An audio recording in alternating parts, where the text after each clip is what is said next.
आप लोग एक बहुत अच्छा नाम सुने होंगे स्वामी दयानंद सरस्वती के बारे में, ईश्वर चंद्र विद्यासागर के बारे में, और एक नाम राजा राम मोहन राय। ये लोग कौन थे? समाज सुधारक थे।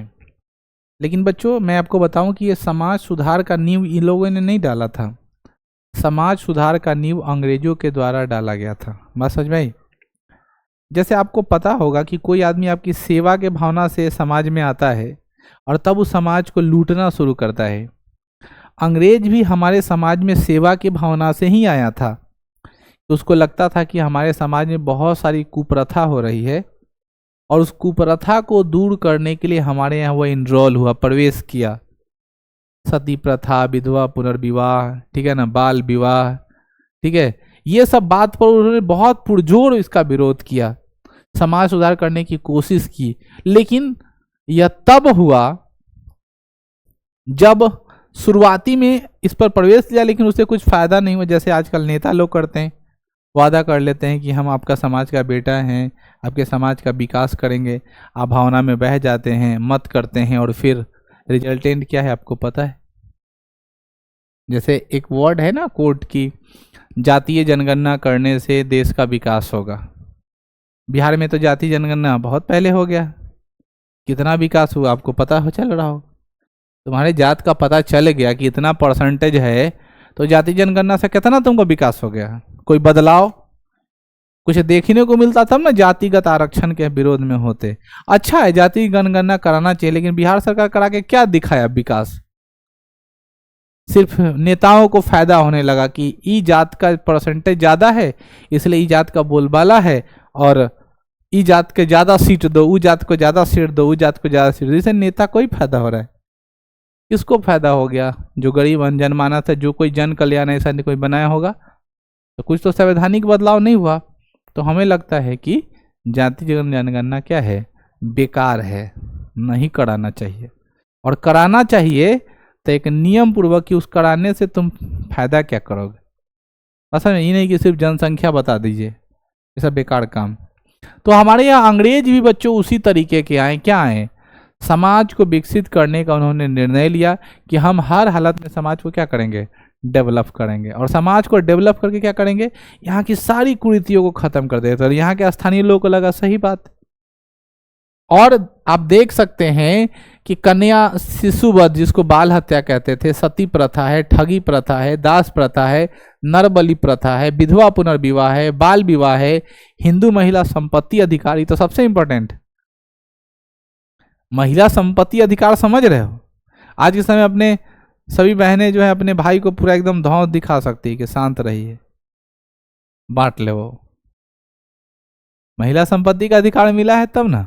यहाँ तो बहुत सारे ऐसे कांड हुए भी हैं कि भाई घरे में सुतल है, बहनों का जमीन बेच दिया, अपने शेयर का जमीन बेच दिया, लिखाने वाला भी लिखा लिया, और फिर बाद में जब वो आदमी आए जमीन लेने तो बोले तो मेरा है, तेरा बात तो बहन बेच दिया है। नियम वही होना ही। तो ये सारे कुप्रथा है। लड़कियों को भी होना चाहिए, उनका भी शेयर मिलना चाहिए, नो डाउट। हम इसके मतलब क्या है क्या बोलते हैं, सपोर्ट में है। मतलब लड़कियों को भी मिलना चाहिए शेयर। अच्छा है, यहाँ नहीं मिल के ससुराल में हम लोग को भी मिलेगा, क्या दिक्कत है? कोई खराब थोड़े बात है। फिर गरीब की लड़की से कोई शादी नहीं करे, क्योंकि हम भी वैसे खानदान में शादी करेंगे जहाँ संपत्ति ज़्यादा हो, हमको ज़्यादा हिस्सा मिले। फिर जिसकी 5-6 बहनी होगी उससे कोई शादी नहीं करेगा, क्योंकि जनसंख्या बहुत ज़्यादा होगा, कौन ब्याह करेगा? क्योंकि जमीन कम मिलेगा। तार्किक बात है, ठीक है ना। हम भी चाहते हैं कि लड़कियों को, बेटियों को क्या मिले? संपत्ति में अधिकार मिले। समझ में आया? फिर ससुराल में मिलेगा, फिर उन लड़कियों का क्या होगा जिनकी 6 बहनें रहती, 7 बहनें रहती, आदमी सुंदरता पर कर लेता है, क्वालिटी पे कर लेता है, वहां तो एक मैटर आ जाएगा कि संपत्ति भी, चीट भी मेरा, पट भी मेरा, ऐसा नहीं चलेगा। समझ में आया? तो संपत्ति का अधिकार अगर सामाजिक हिसाब से देखे, अगर नहीं दिया जा रहा है तो अच्छा है। अच्छा है कि खराब? अच्छा है ना। क्योंकि जब भी हम लोग अपने बहन का शादी करते हैं तो किस परिवार में करना चाहते हैं? हमारी कैपेसिटी 2 बीघा की है तो हम कोशिश करेंगे 3 बीघा वाला करें। यही हमारा सोच रहता है। भले हम सरकारी नौकरी में नहीं, लेकिन अपने बहन के लिए सरकारी नौकरी वाला खोजेंगे, हम 10,000 कमाते खोजेंगे अपना बहनों 15,000 कमाने वाला, ये सब खोजते हैं ना। अब जब संपत्ति की बात आएगी तो हम लोग क्यों सोचेंगे, हम लोग सोचेंगे गड्ढा में ढके लोगे कि तो हमारा से बांटने वाला है। भाई बांट लो तुम अपना, जाओ अपना जहां जैसे करना है करो। इसलिए संपत्ति का अधिकार ठीक नहीं है सामाजिक हिसाब से, कानूनी हिसाब से ठीक है, ठीक है। हालांकि ऐसे भी अधिकार देके कौन फायदा हुआ, आज तक तो सामाजिक स्थिति तुम देख ही रहे हो, 1-2% ले रहा है अधिकार, 98% आज ही भाई बहन का संबंध बचा हुआ है कि नहीं। तो अंग्रेज हमारे समाज में किस स्थिति में आए, ये मैं आपको सारी बात बता दिया। आज का टॉपिक बहुत अच्छा है, सामाजिक तरीके का है, ठीक है, आपको समझ में भी आएगा। 18वीं शताब्दी के उत्तरार्ध में जब ब्रिटिश साम्राज्य, बात समझ रहे हो, कौन साम्राज्य, ब्रिटिश साम्राज्य की स्थापना हुई, उस समय भारतीय समाज में हिंदू एवं इस्लाम के मिश्रित संस्कृति का प्रसार था। हिंदू और मुसलमान क्या था, मिश्रित थे, मतलब बहुत भाईचारा था। वो कहावत सुने हो ना, हिंदू मुस्लिम सिख ईसाई। तो अंग्रेजों का नीति ही तब वो कोलैप्सिंग नीति, डिस्ट्रीब्यूशन लॉ वो काम करता था, फूट डालो और शासन करो, मतलब हिंदू और मुसलमान को लड़ाना। लेकिन जब उस सत्ता पर काबिज हुआ, उस समय हिंदू मुसलमान क्या थे, मिश्रित थे, लग में नहीं करता था कौन हिंदू है और कौन मुसलमान, एक दूसरे से मिल के रहता था। अरे एक दूसरे के प्रति अगर कान में भरा जाए जहर, तब ना दोनों के बीच में झगड़ा होगा, और तुम जहर ही नहीं भरोगे तो झगड़ा कैसे होगा। तत्कालिक परिस्थितियों में ढेर सारी सामाजिक बुराइयां समाज में क्या है, विद्यमान थी। 19वीं सदी के प्रारंभ से लेकर 19वीं सदी के मध्य तक ब्रिटिश शासकों के द्वारा सामाजिक सुधार की दिशा में उल्लेखनीय प्रयास किए गए, लेकिन यह सामाजिक सुधारों का नकारात्मक प्रभाव भारतीय समाज पर देखा गया। फलतः 1857 के महाविद्रोह में रूढ़िवादियों भारतीयों ने ब्रिटिश सत्ता का कड़ा विरोध किया। इसके परिणाम स्वरूप 19वीं सदी के उत्तरार्ध में अंग्रेजों ने समाज सुधार की दिशा में प्रयास लगभग क्या कर दिया, बंद कर दिया। मतलब बोला अब हमको नहीं करना है। क्यों नहीं करना है, क्योंकि उन्होंने देख लिया कि इसका सुधार नहीं होने वाला। जैसे हम तुमको बोले कि दहेज लेना पाप है, कोई शराबी आदमी को तुम जाकर के बोलो कि शराब पीना बेकार काम है, तुम्हारा कपार फाड़ देगा। तुम कोई गलत काम करते हो और तुमको इसके लिए बोला, जैसे तुम पढ़ते नहीं हो और तुमको बोलेंगे तुम नहीं पढ़ते, तुमको बहुत गुस्सा आएगा तेज कि क्यों हमको बोल रहे हैं। ये हमारा तुम्हारा हम सबका यही लक्षण है कि जब तुम कोई गलत काम करोगे, ठीक है ना, और जब तुमको कोई बोलेगा तुमको बहुत गुस्सा आएगा, और उस समय तुम अपने आप को शांत रख लिए तो तुम बहुत आगे जाओगे। बात समझ रहे हो ना। यहां भी वही बात है, वो कर रहा था पॉजिटिव दिशा में काम। मान लो हमको तुम अंग्रेज और यहाँ के आदमी को तुम मान लो भारतीय आदमी। कैसे हम कोई काम करते हैं तो क्या करता है आदमी, उसका नकारात्मक प्रभाव पड़ जाता है, सकारात्मक जगह पर क्या पड़ जाता है। कोई हल्ला कर देता है, चुनाव लड़ने वाला है, कोई हल्ला कर देता है कि इलेक्शन लड़ने वाला होकर तैयारी कर रहा है, कोई कहता है कुछ, कोई कहता है कुछ, बोलने का कुछ और है। कोई बोलता है घोटाले कर दिया कहते पैसा, जबकि रियलिटी तुम सबको पता है, थोड़ा मोड़ा तो जानते ही हो, ऐसा कुछ है नहीं। चुनाव से तो दूर दूर तक मेरा नाता नहीं है, और घोटाला का दबाव अपने से चला जाता है तो क्या घोटाला करेंगे। अब मेरे पर ऊपर क्या बीतेगा, छोड़ दो, बंद कर दो, जैसे अंग्रेज ने कर दिया। सामाजिक सुधार सारा काम बंद, हमको उससे कोई लेना देना नहीं, वो हो या नहीं हो। अंग्रेज भी वही किया, हो या नहीं हो। लेकिन टॉपिक कौन कौन उठाया था, टॉपिक उठाया था, पहला है कन्या शिशुवध। समझ रहे हो, कन्या मतलब लड़की, लड़का का नहीं मारना है। कितना खराब बात रहता होगा, ठीक है। वो आज वो लोग जिंदा होते तो उनको समझ में आता कि इंडिया पाकिस्तान में ऑपरेशन सिंदूर में कमांडेंट के रूप में महिला काम कर रही है। एयर विंग्स, आर्मी विंग्स का जो काम कर रहे, दोनों कमांडेंट किसके हाथ में है, महिला के हाथ में, और लड़की सबको कचर रहा है। खैर, इस टॉपिक को समझने वाली बात है। कन्या शिशुवध यानी बाल हत्या। दूसरा है सती प्रथा, ठगी प्रथा, दास प्रथा, नरबली प्रथा, विधवा पुनर्विवाह, बाल विवाह, हिंदू महिला संपत्ति अधिकार, ये सारे चीज हम लोग बारी बारी से सब सारे टॉपिक के बारे में थोड़ा डिटेल करते हैं कि ये क्या था, कब पारित हुआ, किस एक्ट के तहत काम कर रहा था। उसमें सबसे पहला है कन्या शिशुवध।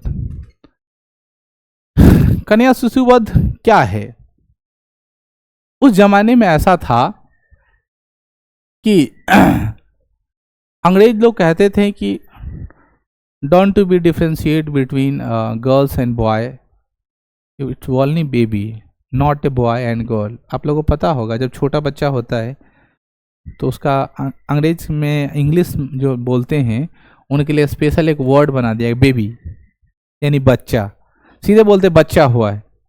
जो लोग लैंगिक भेदभाव करते हैं वो बोलते हैं बेटा हो लई या बेटी हो लई, लेकिन हम लोग ये सब नहीं सोचे, सीधे क्या हुआ है बच्चा हो। बच्चा कुछ भी हो, लड़का हो या लड़की, बच्चा है, उसके प्रति हमारा डेडिकेशन बढ़ जाता है, बहुत क्यूट लगता है, प्यारा लग रहा है, उसके साथ खेल रहे हैं या खिला रहे हैं। अब ये जान गए कि वो बेटी है उसको लेके, ठीक है ना, कितना मतलब बेकार स्थिति होता होगा, कैसी अवस्था रहती होगी सोचो। उसमें से जो भाग्यशाली बच गए उसका यहाँ दुर्भाग्य है। वैसे समाज में औरत को रहना ही बेकार है।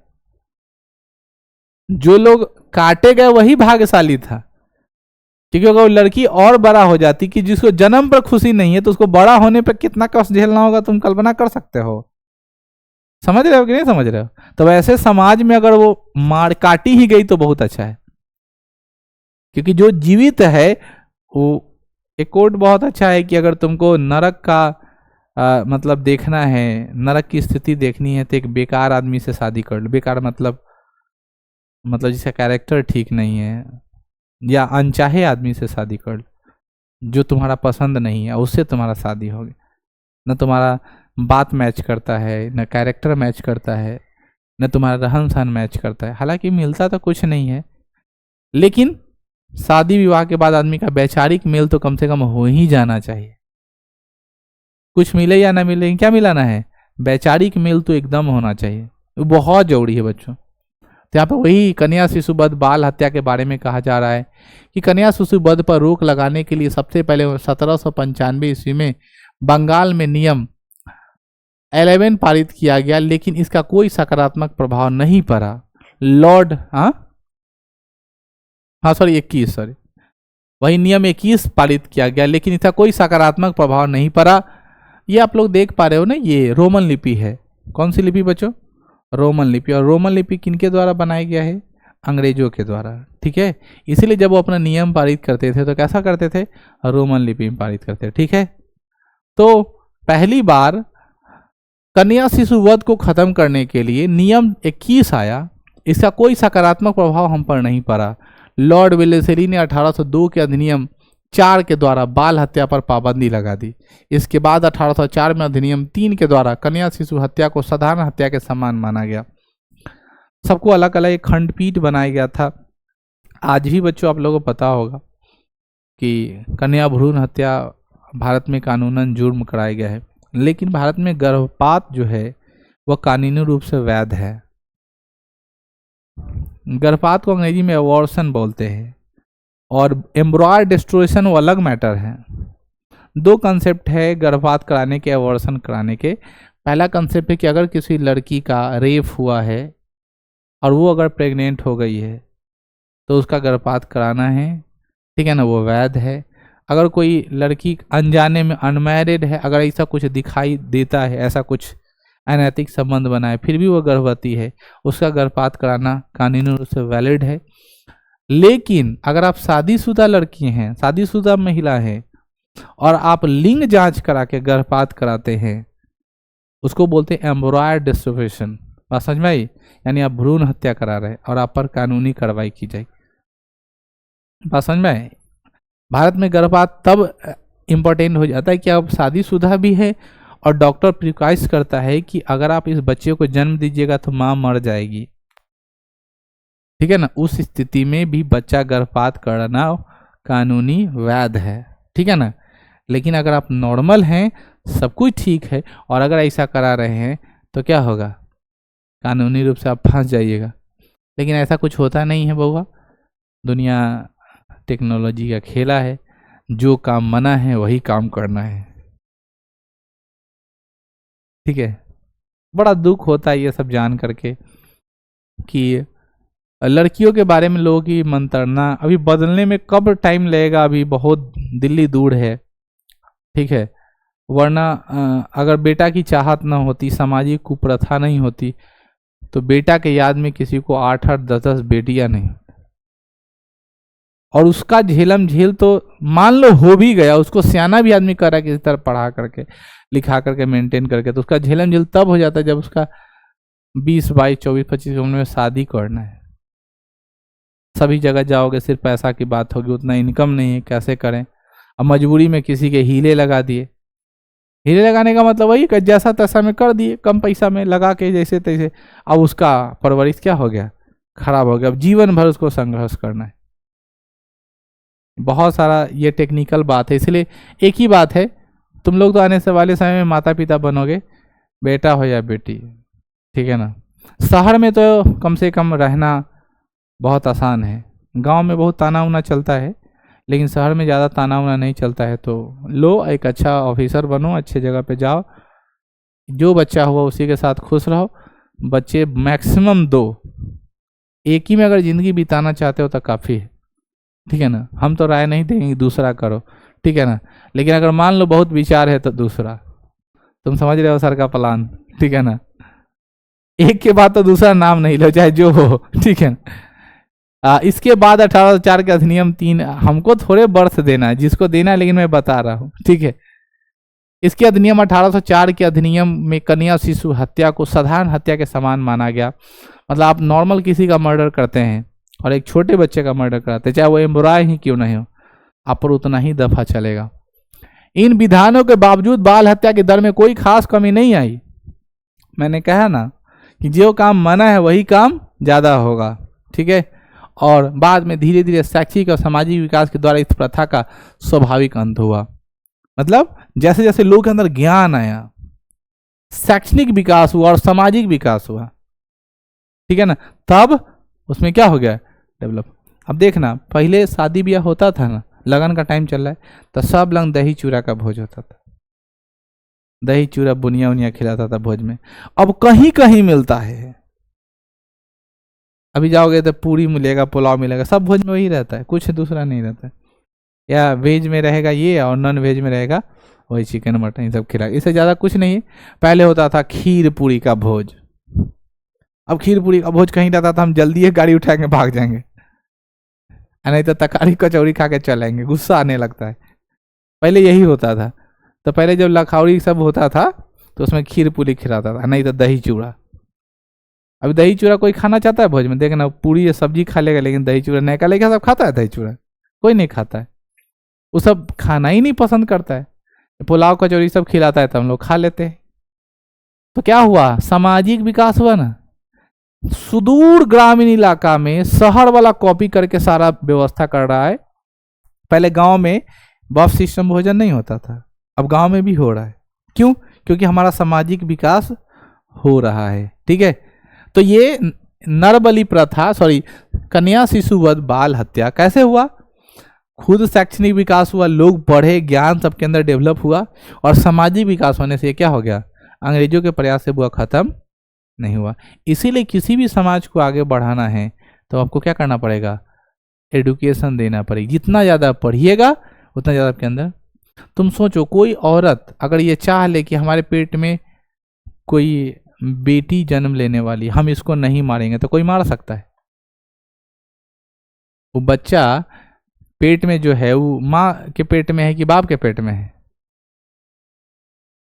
तो माँ के पेट में ही। माँ एक औरत है और वह चाह रही है कि बेटी है, इसलिए उसको मारो। अगर माँ नहीं चाहेगी तो नहीं। तो औरत ही औरत की दुश्मन कह सकते हैं। खैर, दूसरा कौन प्रथा है भैया? सती प्रथा। जो मर गई वो लकी थी, क्योंकि दूसरे प्रथा बहुत खतरनाक है। अरे अभी तुम जन्म ही लिए, ठीक है, और जन्म लेने के बाद उसी समय को मार दिया तो कोई बात नहीं है, लेकिन कुछ दिन इस संसार को हम देख लिए, हमारा अटैचमेंट है। जैसे मान लो अभी मेरा दोनों आंख खूब अच्छा अच्छा सब चीज देख ली और मेरा आंख अब दोनों बहा दे, तो हम पागल होकर मरेंगे, क्योंकि वो हर चीज देखे हुए हैं। और फिर एक बार क्या हो गया, और जो जन्म से अंधा है वो कुछ नहीं देखा, सूरदास है, उसको क्या फायदा? अब तुम सोचो, सती प्रथा का स्थिति तो आप लोगों को पता है। सती प्रथा दूसरा कितना खतरनाक है। उस बाल हत्या से तो ज्यादा ये खतरनाक है। सती प्रथा में क्या होता था, किसी का पुरुष मरा, हस्बैंड मरा, उसको सती कर देना है, जिंदा जला देना है। किस में? उस पति के साथ। अब उस पति के साथ उस महिला को अगर जिंदा जलाया जाएगा तो कैसा मन करेगा, तुम्हें बताओ। स्थिति तो बहुत खराब हो जाएगी ना। अब उस स्थिति से बचने का क्या उपाय है? तो घर छोड़ के भाग जाओ। और तुम जिधर जिधर जाओगे लोग तुमको मनहूस समझेगा। और ऐसा नहीं कि तुम्हारा गांव वाला छोड़ दिया था, कहीं दूसरी जगह तुम जाओगे तो बच जाओगे, ऐसा नहीं है। जहां भी जाओगे तुम्हारा वही इलाज होगा, कोई नहीं छोड़ेगा तुमको। हेल्प के नाम पर कुछ नहीं।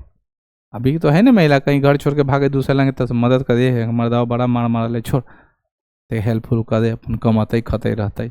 उस समय ऐसा नहीं होता, तो लोग अछूत ही मानता था, घर में रखोगे सबको खा जाएगी, जल्दी इसको हटाओ, ठीक है ना।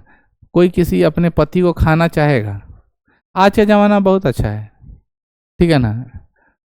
बस खाने वाला कॉन्सेप्ट नहीं, सीधा ड्राम में पैक करती, ठीक है। आजकल लड़के पुरुष जो हैं महिलाओं के द्वारा प्रताड़ित हो रहे हैं, काटे जा रहे हैं, ड्राम में पैक हो रहा है। हमको थोड़ा भी दुख नहीं होता है।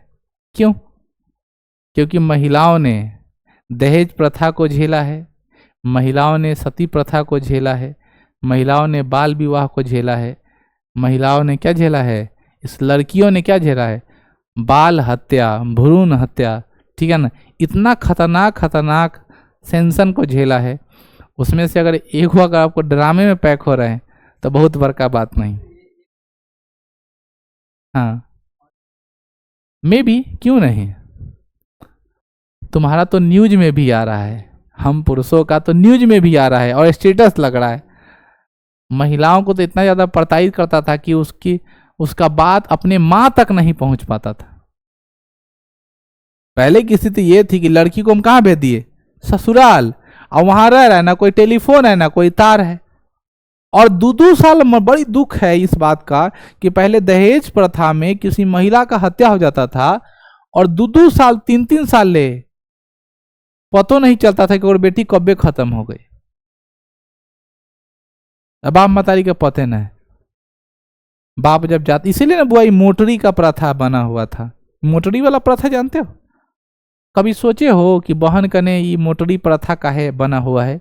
उपहार लेके जाना, समय समय पर चिवड़ा लाई तो ठेकुआ लेके जाना है, तो फिर कार्तिक में लेके जाना है, तो होली में लेके जाना है, ये सब प्रथा बना हुआ ना। का है कोई फल हुआ तो लेके जाना है, इसलिए क्योंकि पहले कोई टेलीफोन का सुविधा नहीं था और पहले समाज में सती प्रथा, दहेज प्रथा जैसा, बाल विवाह हत्या जैसा ये खतरनाक समाज को जकड़ा हुआ था। और पता ही नहीं चलता कि तुम्हारे बहन को कब काट दिया, कब दहेज के लालच में खत्मा दिया। तो लोग पहले जाता था इस सामान का बहाना लेकर के, ताकि मिलन जुलन होते रहे, स्थिति को पता चले। हमने वो सीन देखा है कि एक लड़की हमारे गांव में आई थी तो उसके साथ ना पूरा एकदम दाग दी थी, जलाती थी वो लकड़ी से ऐसे ऐसे ऐसे, और आराम से सहती थी, ठीक है ना। और फिर भी छोड़ा छोड़ी वाला बात नहीं, फिर यहाँ से विदाई होता था खुशी खुशी उसी घर में। अब तो छोटा छोटा बात पर कि तुम अपना इंस्टाग्राम का पोस्ट नहीं दिखा, क्यों नहीं दिखा, चल हट भाग, तुम अपना इंस्टाग्राम आईडी नुका के रखे हो, ये रखे, थोड़ा बात हुआ, ठीक है, रोहित देशमुख कहानी खत्म, तो अपने घर हम लोग। पहले कितना ज्यादा कष्टदायक होता था, इसलिए थोड़ा भी इस बात का हमको गम नहीं रहता है कि ड्राम में कुछ आ रहा है, जो जैसा करेगा वैसा पाए। तो अपना कैरेक्टर अच्छा रखो, तुम उसको ड्राम में पैक कर दो, ठीक है ना। अब तुम्हारे बाजू में दम नहीं है तो हम क्या करें, क्या।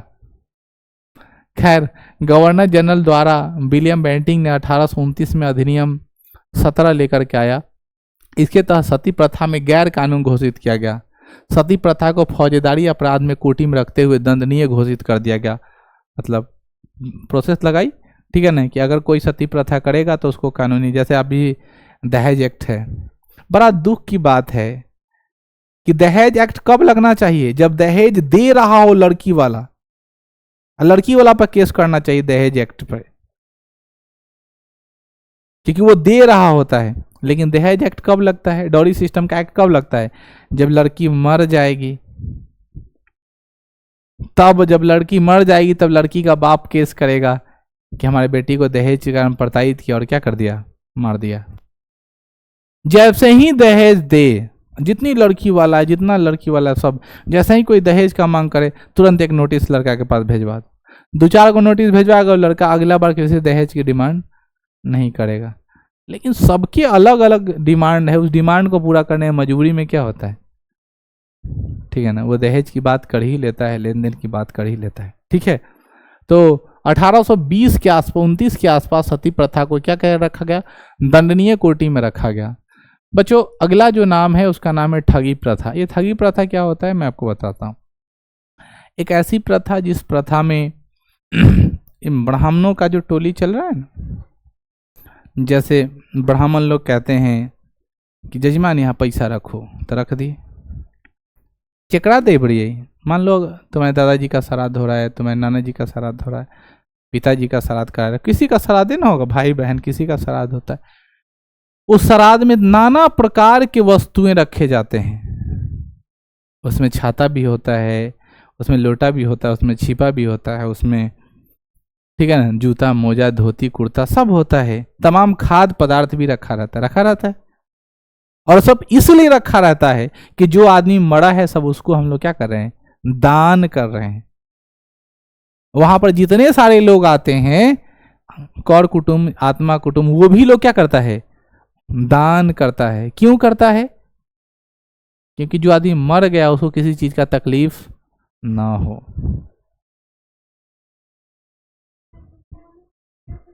ये तो कंसेप्ट अलग बात की है, मैं क्या बोल रहा हूं। ब्राह्मण जी ने हमको क्या कहा कि ये डायरेक्ट स्वर्ग की तरफ बढ़ेगा और उस आदमी को मिल जाएगा। थोड़ा देर बाद सारा सामान बोरा में कसा जाएगा, सिया जाएगा, जिसका जो कार्यशैली है उस कार्यशैली में अपना लेके जाएगा। चला गया लेके, इसको तुम क्या कहोगे, अब बताओ क्या बोलोगे इसको? चीटी तो बोलोगे, चीट नहीं है। लेकिन इस प्रोसेस को अगर किसी बुजुर्ग आदमी के सामने जाकर करोगे, समाज या कोई व्यक्तित्व आदमी के सामने ऐसा बात रखते हो, जैसे इसके दादाजी के सामने जाकर ये बात बोलो ये सब ठगी प्रथा है, तो बोले ये बहुत पढ़ लिख के काबिल बन गए। मे भी क्योंकि वो सामाजिक व्यक्ति है, उनको एक तजुर्बा है उम्र का। मान लो तुम्हारे घर में कोई आदमी देश कर गया और तुम इस बात का पूरा विरोध करना ही, हम श्राद्ध वराद्ध नहीं करेंगे, ब्राह्मण को नहीं खिलाएंगे, हम ये सब दान नहीं करेंगे, तो तुमको क्या बोलेगा लोग, बता? अच्छा आदमी बोलेगा, सब पागल बोलेगा। लेकिन हम लोग तो समझ रहे नहीं क्या है, ठगी है। तो दूसरा का जब कुछ होता है ना, उस समय हम लोग बोल पाते हैं, लेकिन जब हम लोग पे फिर बीतता है तो फिर हम लोग क्या हो जाते हैं, शांत हो जाते हैं, बोले चलो हटाओ, मुक्ति पा लेने, क्या है गम का टाइम, ये सब नेतागिरी करने। लेकिन कुछ ऐसे करेजियस लोग हुए जिसने मृत्यु भोज का भी क्या किया है, विरोध किया, कड़ी निंदा की है कि मृत्यु भोज नहीं करना चाहिए, बहुत बेकार चीज है। आजकल तो बहुत बेकार प्रथा चल गया है, इन नेताओं के द्वारा आजकल चला जा रहा है, चुटपुटिया नेता सब, ठीक है ना। हमको लगता है कि बाथरूम करना फेसबुक पर नहीं डाल रहा है कि बाथरूम करते हुए, ठीक है ना, वरना आजकल जो ये चुटपुटिया नेता था गांव में के ननकी ननकी रहेगा से लेकर के बड़का नेता तक, आज इनसे मुलाकात हुई, विचार विमर्श करते हुए खड़ा हो जाए किसी तरह, गलती से एगो आदमी को मोबाइल में कोना में दे रहेगा कि जल्दी खींच लेना फोटो, और बोलेगा राष्ट्रपति से मुलाकात करते हुए। अरे भाई, प्रधानमंत्री के बगल में फोटो खींच के लग रहा है कि जैसे सबसे इनका क्लोजर रिलेशन, बाकी कोई चिंता पहचानता नहीं है, ठीक है ना। इन बातों पर टीका टिप्पणी करने से किसी व्यक्ति को मन को आहत भी हो सकता है, लेकिन मैं इतना कहूँगा ये सब बेकार है, बातूनी बात है, इन सब चीज़ों से दूर रहना चाहिए। बच्चों ये सारे जो मैंने आपको प्रथा बताई, ये सब क्या है, ठगी प्रथा है।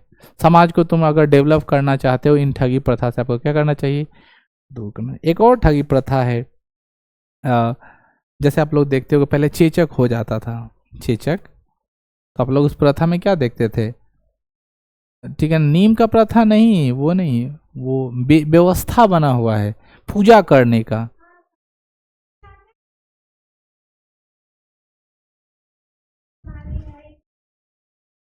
मतलब वो मतलब और मजबूरी में जाना में भी तुम्हारे साथ हो सकता है कि मजबूरी में है, कुछ लोग इसका डिमांड करता है बहुत ज़्यादा कि 2000 लेंगे, 5000 लेंगे तब आएंगे, ठीक है ना। ऐसा कोई देवी जी है उसका पूजा करना कराना है तो सोमवारे के पूजा होगा तो शुक्रे के पूजा होगा, मतलब ऐसा बस। अब वो बोलता है उसमें तेल पढ़ के देता है, अब कैसा तेल पढ़ के देता हो क्या पता, वो तेल लगा लेगा तो उसका ठीक हो जाएगा। सब इस क्या बनाया हुआ है, सब ठगी प्रथा, ये सब बेकार चीज़ है। आपको डॉक्टर के पास जाना है, डॉक्टर से सीखने। जैसे आप लोग अभी सहजन का सीजन था, अब तो ख़त्म हो गया, अब नहीं मिल रहा होगा, मतलब हार्ड होगा, लकड़ी टाइप का हो गया होगा। हाँ हो सकता है हाइब्रिड में कहीं बदले होगा मे बी। तो अब उसको तुम खा रहे हो तो तुमको नहीं होगा, एकदम नहीं होगा चेचक, उसको खूब खाओ। चेचक का वो एंटीबायोटिक है। या अगर तुम्हारे पास गाय हुए है तो गाय के थन के पास बैठ जाओ और जब पहली बार जब दूध निकलता है तो डायरेक्ट मुंह में लो, ऐसे दाब देगा तो डायरेक्ट मुंह में चला जाएगा वो। तो उसके साथ थोड़ा पस भी चला जाता है, पीव। वो पस अगर तुम्हारे बॉडी में चला जाएगा तो तुम ऑलरेडी एंटीबायोटिक का काम करेगा, कुछ नहीं करना है। ये सब देहाती नुस्खा, तुमको पता नहीं है शायद। चेचक के टीके का खोज एडवर्ड जेनर ने इसी प्रकार किया था कि वो गौशाला में रहता था, पूरा गांव को पकड़ लिया, उसको पकड़ में नहीं किया। पता लगा है कि ये क्या हो रहा है, तब बाद में पता चला अरे तो गाय के थन में ही रहता है एंटीबायोटिक, उससे हो गया। समझ रहे हो ना। तो आप कभी ना वो करना, अगर आपके पास माल मवेशी है तो उसका फायदा उठाओ, उसके बॉडी पर खूब अच्छे से सहलाओ, खाली हाथ है अच्छे से सहलाओ, उसको प्यार करो, ठीक है ना। और ऐसा नहीं कि प्यार के चने में लांगड़ हो जाना, मार देगा गोरू पर तोड़ दे, मतलब अगर ठीक ठाक है तो। और दूसरा अहम बात, दूध जब गाड़ने जाए तो थन जब धो करके पहली बार आता तो पहली बार नीचे ना लेकर अपने मुंह में ले लो, आकर रहो, उधर से मार देगा पुचकारी, डायरेक्ट आ जाएगा तुम्हारे मुंह में, कुल्ला भर ले लो, पी जाओ, हार्ड एंटीबायोटिक का काम करेगा। उससे ज़्यादा कोई पावरफुल कुछ नहीं हो सकता, ठीक है। तो मैं आपको बता रहा था ये सारी चीज़ बच्चों क्या है, ठगी प्रथा के अंतर्गत आता है। इन ठगी प्रथा से क्या करना है, हम सबको इजाज़त दे रहे हैं, लेकिन ऐसा कुछ हुआ नहीं। क्योंकि इंग्लिश मैन यानी अंग्रेज लोग क्या थे, वो तो बहुत डेवलप थे। अब आके देखता था कथी नौटंकी कर रहा है रे, तोरा धैले है ससुराई बीमारी, आई तू है पूजा पाठ करने के चक्कर में लगा, ये ओझा गुनी जानते हो, ये बीमारी धैले, वो बीमारी धैले, ऐसे हुआ वैसे हुआ, टोना टोटका कराया, और उसमें मार एकदम पैसा वसूल रहा है। पठरू काटने वाला, बकरी काटने वाला, 4 गो खसी दो, 4 गो मुर्गी दो, अंडा दो, यह करते रहो दिन भर, चढ़ा रहा है, ले रहा है। सब ये सब क्या है, ठग प्रथा का काम है बच्चों, ये सबसे दूर रहना चाहिए। ठगी प्रथा का अंत से लॉर्ड विलियम बेंटिंग को है। विलियम बेंटिंग ने ठगी प्रथा का अंत करने के लिए पूरे भारत में विभिन्न प्रशासकों को नियुक्त किया, जिसमें सर्वाधिक प्रमुख थे विलियम सीलमैन। पूरे जगह कर दिया कि ऐसा कुछ दिखाई दे तोड़ो सबको, ठीक है ना, ऐसा कुछ नहीं होना चाहिए। अगला बच्चों दास प्रथा। ये दास प्रथा क्या है,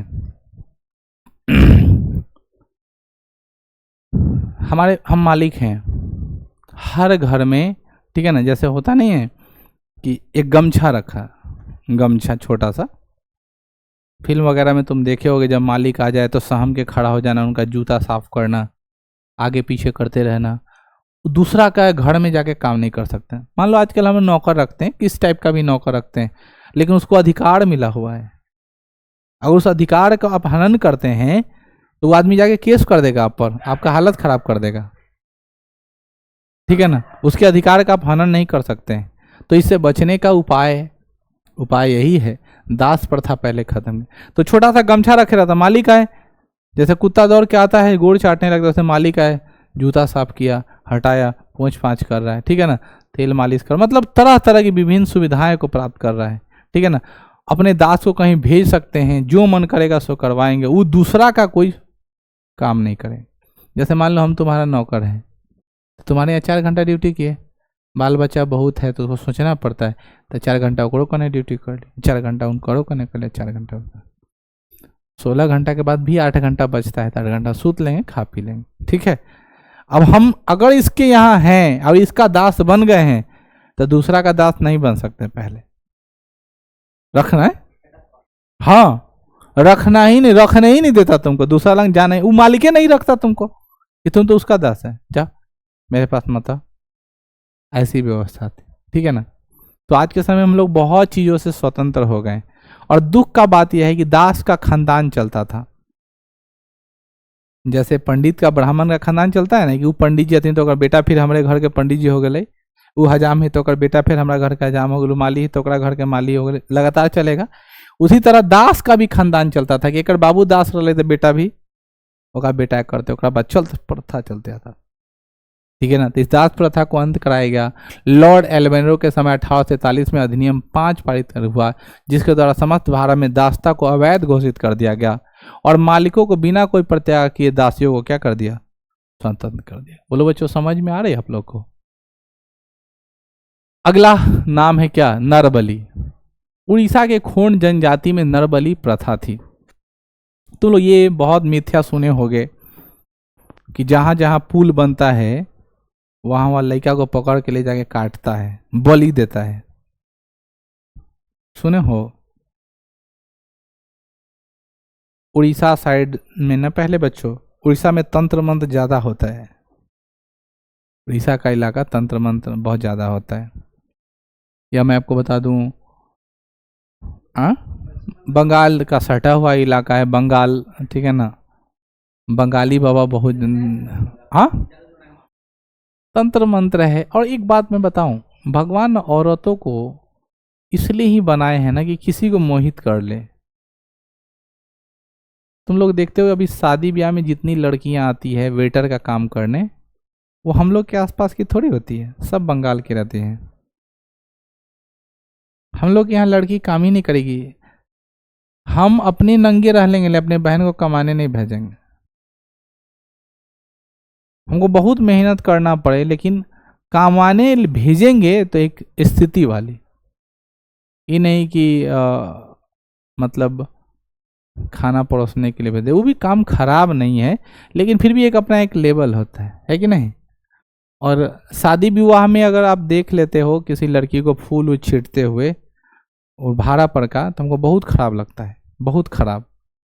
और उसमें तो और खराब लगेगा जब जाएगा और ज़बरदस्ती छिटवाएगा, उसको बहुत लेकर परेशान भी करने लगता है। ये सब अच्छा नहीं लगता है। क्यों? क्योंकि एक तो तुम अपना जबरदस्ती रिस्पेक्ट करा रहे हो। वो फूल छीटेगा, उसके अंदर भावना होगा कि हम आपका वेलकम कर रहे हैं। उसका मतलब है कि हमको 500 रुपया मिल जाएगा या 700 रुपया मिल जाएगा, 1000 रुपया मिल जाएगा, छीटो 1000 रुपया मिल जाएगा, छीटो 1000 रुपया मिल जाएगा, छीटो 1000 रुपया मिल जाएगा, छीटो। उसका दिमाग वही चल रहा है। आप अपने भाई का, आप अपने घर में किसी गेस्ट का वेलकम करते हैं तो ऐसा मन में भावना रहता है कि छींटते हैं इसको फूल, कुछ पैसा दे देगा। बहुत डेडिकेटेड भाव से छींटते हैं। तो मजबूरी क्या ना क्या कराता है, जो काम नहीं भी रहेगा वो भी करना पड़ेगा आपको, ठीक है ना। तो बंगाल हो, उड़ीसा हो, इस सब का एरिया का जादू जो तंत्र है वो बहुत चलता था। तो उसमें किसी ने यह फैलाई कि अगर आप सिद्धि करना चाहते हो तो मर्डर करना होगा, आदमी का काटना होगा। होता नहीं है, लोग कहता है कि ये पूरा डाइन बन रहू हो तो पहले गाय के खलौ तोरा, तब तो अपने बेटा के खा गई, तो अपने भतरा के खा गई, अब भी पूरा डाइन हो गई। अब ऐसा सुने हो गए तो लोग? हाँ, अब पूरा डाइन हो गई है। अब तुम लोगों को पता है डाइन जो है वो फोर्स का यूनिट है, किसी को तो पता है। बल का यूनिट क्या होता है? डाइन। सीजीएस सिस्टम में याद रखना, क्वेश्चन पूछता है, ठीक है ना, याद रखना कि डाइन जो है वो क्या है, बल का यूनिट है सीजीएस सिस्टम में, और एसआई सिस्टम में न्यूटन होता है, ठीक है ना। बल का एसआई मात्रक, एसआई सिस्टम में क्या है, न्यूटन, और सीजीएस सिस्टम में डाइन है, याद रखिए। तो नरबली प्रथा वही है सिद्ध करने वाली प्रथा। लोग को ऐसा पता था कि हर साल कोई ना कोई जाएगा, गया, सिद्धि मिलेगी, और यह वहाँ का प्रकृति जो है यह चीज मांगता था। तो लोग पहले जंगल उंगल तरफ नहीं जाता था, भागता था। आज भी तो लोग सुने होंगे नागालैंड में जाता है आदमी तो मार देता है, या जिसको बुखार लगता है उसको खा जाता है, तरह तरह की बातें। अब ऐसी दुनिया थी, अब नहीं, धीरे धीरे एडुकेशन का। अरे हम लोग के यहाँ कच्चा मांस जब खा जाता था, हम लोग जब लंगटे रहते थे, ठीक है ना, जब ये सब तुम मानने के लिए तैयार हो तो ये बात क्यों नहीं मानते हो? ये तो हिस्टोरिकल बात है। जब तुम ये मानते हो कि हम लोग नंगे घूमते थे, बानर थे, बानर से आदमी हुए, लंगटे आदमी हुए, छाल पहनने लगे, कांचे मांस खाते थे, पत्थर का औजार बनाए, फिर हम लोग आगे बढ़े, जब चीज हम लोग मानने के लिए तैयार है, तो ये क्यों नहीं मानते हो कि वहां खाता होगा मांस?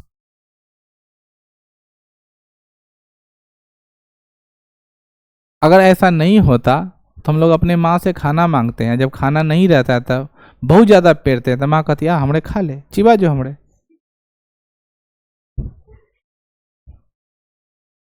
ऐसा तो हुआ होगा तुम लोग के साथ। स्कूल से हम लोग आते थे, परिवार थोड़ा वैश्विक दृष्टिकोण से बड़ा बड़ा था, बड़ा मतलब तीनों दादाजी एक साथ रहते थे, तो घर में 7 महिलाएं होती थी, मतलब तीनों दादाजी में 7 आदमी मिला करके, फिर उनका पुरुष 14, सबके बाल बच्चे मिला के लगभग 23 आदमी बच्चा था, ठीक है। और सबको कल्पना करो बहुत बड़ा आंगन, और फिर उसमें कंबाइन फैमिली चलता था, तो खाने की स्थिति तो थोड़ा खराब हो जाती हो। और हम माँ, किसी की माँ को ऐसा नहीं रहता इच्छा कि अपने बेटे को नहीं खिला, लेकिन उनके पास थोड़ा क्या रहता है, बाउंडेशन है, तो माँ क्या करती थी, रूखा सूखा खिलाने देते, बोलते ले दही चूड़ा खा ले, उस समय यही व्यवस्था होता था, ले खा ले, भूख लगा नहीं हम रोटियाँ खबो या भाते खबो। अब माँ बहुत गुस्सा हो जाती थी, वही प्रोसेस में आके बोलती चिवा जाओ। आजकल परिवार सबका सेपरेट होता है, कहाँ ज्यादा दिन लंबा चलता है, बड़ा शादी हुआ 1 आध साल बहुत है, 2 साल बहुत है, हाँ खत्म, तुम अपना करें हम अपना, ऐसे चलता है, सबके घर में चलता है। तुम कितना भी बनावटी बात बोलो हम नहीं माने। 1 आध साल बहुत टान टून के, 2 साल हो गया बहुत ज्यादा है, चल रहा है, या अगर चल तब रहा है जब उसका दूसरा प्रतिद्वंदी अभी तक नहीं आया है। जैसे ही दूसरा प्रतिद्वंदी आएगा, या हो सकता है कोई सिंगल हो, जैसे ही दूसरा प्रतिद्वंदी आएगा लफड़ा होगा, तुम अपना देखो हम अपना देखते हैं, बात खत्म हो गई। लेकिन पहले ऐसा नहीं होता था, पुरुष का जमावड़ा कभी काल होता था, जिस दिन जमावड़ा हो गया वो दिन कहानी खत्म है। औरत का तो कोई वैल्यू ही नहीं लेता था, दिन में लड़ते रहो, उछल दिया उधर उछल दिया उधर, फिर शाम को आए बात, कहानी खत्म। तो वैसे टाइम में क्या होता था, हम लोग बोलते थे कि तुम लोग के साथ हुआ है कि नहीं, नहीं पता, हम लोग मम्मी को जबरदस्ती देना देना देना देना करते थे, तो खा जो हमरे ना ही खाना था। तुम लोग को माँ बोली है ऐसा बात, बोली है, बोली ही होगी, सबकी माँ एक ही जैसी होती। तो देश अलग अलग है, जगह अलग अलग है, लेकिन आदमी सब एक ही जैसा है। इसीलिए ना आप बच्चों बनावटी बात से दूर रहिए, सारे घर में एक ही तरह की क्रियाकलाप है, ठीक है ना, और उसी तरह आदमी ग्रो करता है, उसी में अच्छा ग्रो करके कोई स्पेशल हो जाता है। लेकिन हमको नहीं लगता कि हम लोग बहुत बड़े ऑफिसर भी बन जाएंगे तो बहुत हाई फाई हो जाएंगे, क्योंकि हम लोग वो सब चीज़ देख चुके हैं जो हम लोग को वो चीज़ महसूस करा चुका है, तो हम लोग बहुत अपर लेवल का नहीं होंगे। हाँ, जब हम लोग बहुत अच्छे ऑफिसर हो जाएंगे तब हम लोग के बाल बच्चे की पैदाइश होगी और वो लोग उस माहौल में रहेगा, तो उसका सोच अपर लेवल का होगा, वो दूसरा बात करेगा, वो नीचे वाला स्तर वाला बात नहीं करेगा। कहीं हम लोग भी अभी लसराइए रहे हैं, इसी कारण में वो भी हो गया तो वो लसराएगा ही में, यही बात। नरबली प्रथा समझ में आ गई। उड़ीसा के खोंड जनजाति में, कौन से जनजाति में, खोंड जनजाति में नरबली प्रथा प्रचलित थी। उनका मानना था कि धरती में उर्वरा शक्ति से क्या होती है, मानना क्या था, ऐसा तो होवे करता है, माटी का शरीर बना हुआ है, तो माटी तो नहीं बोल सकते, जैव मात्रा से हमारा शरीर बना हुआ है, जब ये डेड होगा जमीन में जाएगा, कार्बनिक क्रिया होगी, ये कार्बनिक खाद बनेगा, यहाँ पर फसल बहुत रखा, तभी तो हम लोग क्या करते हैं, जानवरों का हड्डी का आजकल कंपोस्ट बना रहे हैं, जानवरों के अवशिष्ट पदार्थ मल मूत्र गोबर से हम लोग कंपोस्ट दे रहे हैं कि नहीं, इससे क्या होता है, जमीन में बहुत ज़्यादा उर्वरा बढ़ती है। लेकिन उन लोग को वो कंसेप्ट नहीं था, वो लोग कंसेप्ट था कि जैसे बलि देंगे तो धरती माता प्रसन्न होगी और फसल खूब अच्छा होगी। बारी बारी चलता था ऐसा कि एक बार आप अपने घर से दीजिए, एक बार अपने घर से दीजिए, एक बार अपने घर से दीजिए, चलता रहता था प्रोसेस। वैसा ही होता था, घर में बड़ बुजुर्ग है तो मतलब बूढ़ा गया और कोई काम नहीं थे, एकरे के बलि, बोला कहावत नहीं सुने, सरल गाय बभन के दान तो जब बेकार चीज होता है तो कैसे दान कर देता, वैसे ही देखा कि अब बूढ़ा सूढ़ आदमी है, कर अब कोई काम नहीं, तो चल इन करे के करा दिए। नरबलि प्रथा को समाप्त करने का श्रेय लॉर्ड हॉर्डिंग को प्राप्त है। लॉर्ड हॉर्डिंग ने इस प्रथा को अंत करने के लिए विभिन्न प्रशासकों की नियुक्ति की, जिसमें सर्वाधिक प्रमुख कौन थे? कैंपबेल। अगला नाम विधवा पुनर्विवाह। अच्छा चीज है, विधवा का विवाह होना चाहिए। जैसे विदुर लोग विवाह कर लेता है, जिसकी पत्नी मर गई हो उसे विदुर कहते हैं, जिसका पति मर गया उसे विधवा कहते हैं, जो विवाह ही नहीं किया उसे रडवा कहते हैं, ठीक है ना। जो विवाह करके दूसरे पराय स्त्री पर देख रहा है उसे भड़ुआ कहते हैं। ये शब्दों का संजाल है। आप किस कैटेगरी में जरूर बताइएगा, ठीक है ना। तो यहाँ पर विधवा पुनर्विवाह क्या है? पहले ही जो होता था कि विधवा जो लोगों को अछूत मानता, हट पगला सब, तो विधवा लोगों को ना विधवा लोगों को बहुत अत्याचार किया जाता था कि अगर अच्छा खासा ऐसा था कि किसी की पत्नी मर जाने से पुरुष लोग दूसरा विवाह कर लेता था, अपना जीवन सुखमय जीने लगता था। लेकिन अगर कोई स्त्री मर जाती थी तो उसको अछूत समझा जाता था, मायूस समझा जाता था। मायूस नहीं बोलते, मनहूस बोलते, ठीक है ना। मनहूस समझा जाता था, अनलकी तुम कह सकते हो अंग्रेजी में। ऐसा समझा जाता था कि ओकरे कारण उसका हस्बैंड क्या हो गया? मर गया। अब उसका लोग परछाई तक देखना नहीं चाहता था। लोग पहले इतना ज़्यादा भ्रम में जीता था कि उसका साया अगर किसी पर पड़ जाएगा तो उसका भी पति मर जाएगा, उसका मुंह नहीं देखना चाहता था, ठीक है ना। अब शादी करने का तो दूर की बात, मतलब एक कोने में रहना, ठीक है, पैक करके रहना, श्वेत वस्त्र धारण करना, बहुत स्थिति बेकार टाइप की थी। लेकिन संघर्ष किया, ठीक है। यहाँ पे देखो 1856 ईस्वी में अधिनियम में यह पारित किया गया कि जिसके द्वारा विधवा पुनर्विवाह को वैध घोषित किया गया। अगर कोई पुरुष किसी विधवा से विवाह कर लेता था तो पुरुषों को बड़ा मार मारता था। अब विधवा कहता मार ही रहा है, ठीक है, क्योंकि अवैध। जैसे मान लो कि आज के समय में सामाजिक दृष्टिकोण से जिसका विवाह हो गया है और उस औरत से तुम अगर विवाह करोगे तो अवैध है ना, अवैध है ना। या किसी अनजान लड़की है, भले ही तुम उसे प्रेम करते हो, लेकिन सामाजिक स्तर पर क्या है? अवैध है। किसी लड़की से ले गए और क्या भगा के ब्याह कर लिया, जबरदस्ती कर टिक दिए, तो वो क्या है? अवैध है। लेकिन कानूनी रूप से क्या है? वो वैध है।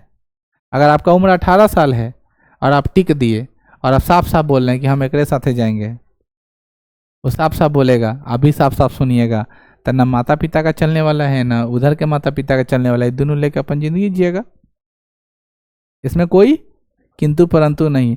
और अब ये बाप नहीं कर सकता कि तुम्हारे संपत्ति से तुमको बेदखल कर देंगे। वो तुरंत एक्ट के तहत फिर केस करेगा, बोलेगा हमारा संपत्ति नहीं दे रहा, संपत्ति का अधिकार उसको मिला हुआ है, बांट लेगा।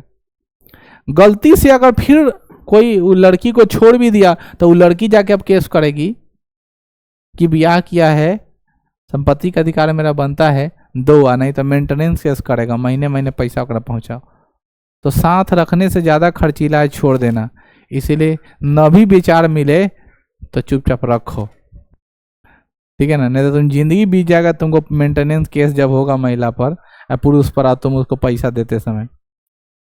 एक बार हम मीट खा रहे थे लक्ष्मी चौक पे और एक व्यक्ति था और वो ना ये मेंटेनेंस केस की कहानी सुना रहा था, ठीक है ना।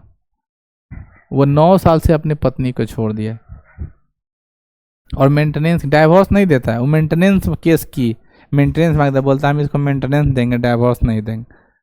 और उसको 2 बच्चा था और बड़ी मजे में मटन खा रहा था। हाँ, कैटेगरिया जो अपने इनकम का इतना % देना है, अलग अलग चीज का नहीं, वैसा बनाना रहता है कि उसको पेट पालन ऐसे भी करना है, तुमको देना है, संपत्ति बेच के क्यों नहीं दो, उतना देना है तुमको। तो वो बता रहा था कि हम इतना दे देते हैं। हाँ, तब तो कहानी खत्म है, तब उसके संपत्ति में उसका अधिकार हो जाएगा जो बचा। हाँ, क्यों नहीं, एकदम बैकअप के लिए मेंटेनेंस तो दे ही रहे हो, उसका संपत्ति में भी अधिकार है, उसमें नो डाउट। वो तो जीने के लिए दे रहे हो बस, कि रह रहा है अभी, उससे कुछ नहीं। डाइवोर्स हो गया मतलब तुम अपना घर है, हम अपना घर है, ठीक है ना। तो वो मना नहीं लेगा, उसका चतुराई सुन के ना हम चक्कर में थे। बोला 2 बच्चा है, ठीक है ना, और ड्यूटी में करता था, तो बोला हम ड्यूटी में बहुत परेशान रहते हैं, और आर्मी में था तो ज़्यादा दिन रहता नहीं, रिटायर कर जाता। नहीं आर्मी में नहीं, एयरफोर्स में था, ठीक है ना, उसमें ज़्यादा दिन नहीं रहता, जल्दी रिटायर कर जाता। तो बोला कि और तो 7-8 साल बचले है, और हमारा लड़का हो गया 14-15 साल के, और बढ़िया से रख रहा है, अपन पाल पोस रहा है, बाद में सॉरी बोल लेंगे, मिला लेंगे, लड़का ऐसे ही पोसा गया, हम टेंशन फ्री भी है। ऐसे रहता साथ में तो मेरा माथा पागल कर देता। हम बोले भाई ये लीजिए, ये क्या है, अजीब कॉन्सेप्ट चल रहा है इसका।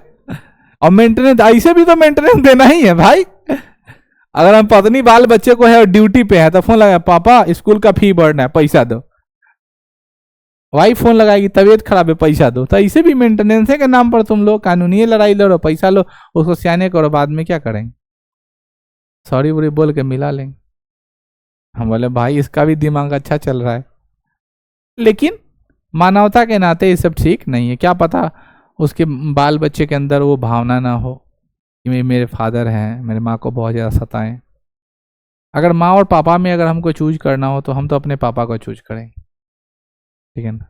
हालांकि अतुलनीय है, लेकिन हम अपने पापा को चूज करें, क्योंकि अगर पापा के साथ है तो माँ मजबूरी में रहेगी हम लोग के साथ, ठीक है ना।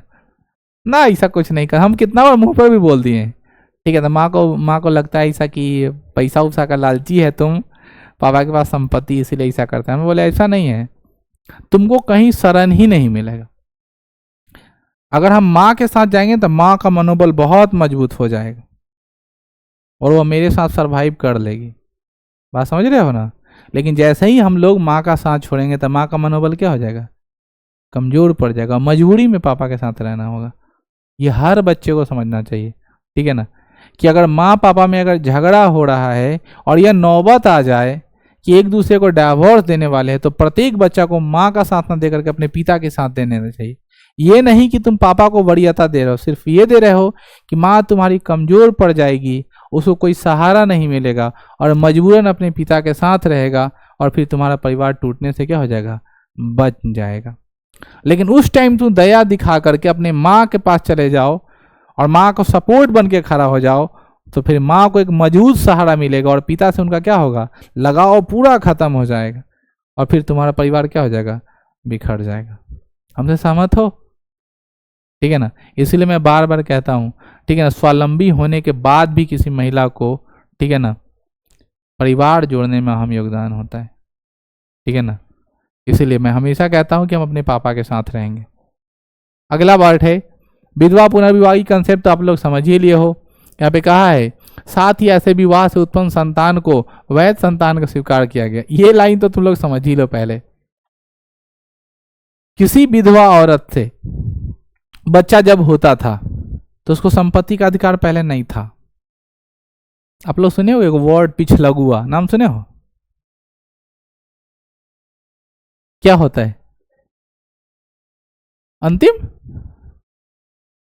नहीं पता है, झूठ बोलती, तो क्या होता है बताओ।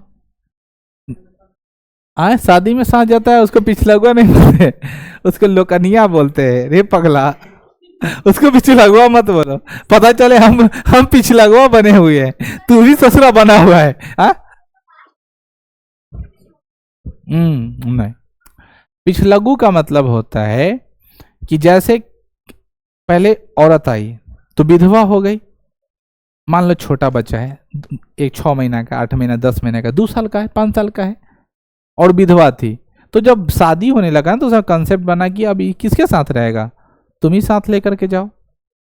तो जो बाप उसका बनेगा, यानी उस विधवा औरत का जो पति बनेगा, अब उसको तो एगो बिना मेहनत का को बेटा हो गया या बेटी हो गया, वो जो बच्चा होगा उसी को पिछलगुआ बोलते थे, ठीक है ना। और वो वैध बताया गया था, मतलब उसको भी जो बाप अपनाएगा उसको संपत्ति का अधिकार देगा।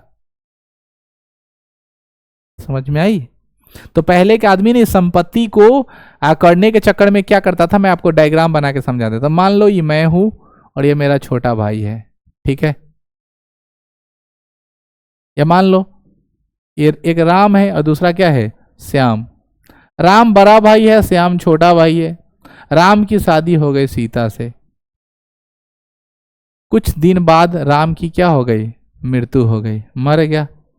अब राम जैसे ही मरा तो राम अपने साथ एक संतान को पैदा करके गया था, ठीक है ना, कुछ भी नाम रख लो, राजन रख लेते हैं, तो राजन को पैदा करके चला गया। अभी क्या हो गया, राम तो मर गया। अब ये आदमी क्या करेगा, पहले ऐसे ज्यादा कॉन्सेप्ट होता था, देवर भाभी का संबंध है इसलिए इससे क्या करा दिया, शादी करा दिया। अब इससे कुछ संतान हो गए, मोहन हो गया, सोहन हो गया, मान लो 2 बेटा हो गया, जीवन मजे में चलने लगा। कुछ दिन बाद झगड़ा हो गया, किसमें, इससे। माँ तो एक ही है लेकिन पिता तो 2 हो गए। अब इससे इस सब में नहीं पड़ता है, जमता नहीं है। तो अगर नियम के हिसाब से देखें तो ये तीनों भाई हुआ और तीनों को बराबर हिस्सा मिलना चाहिए, लेकिन बाप के दर्जे से ये आधे संपत्ति का मालिक है।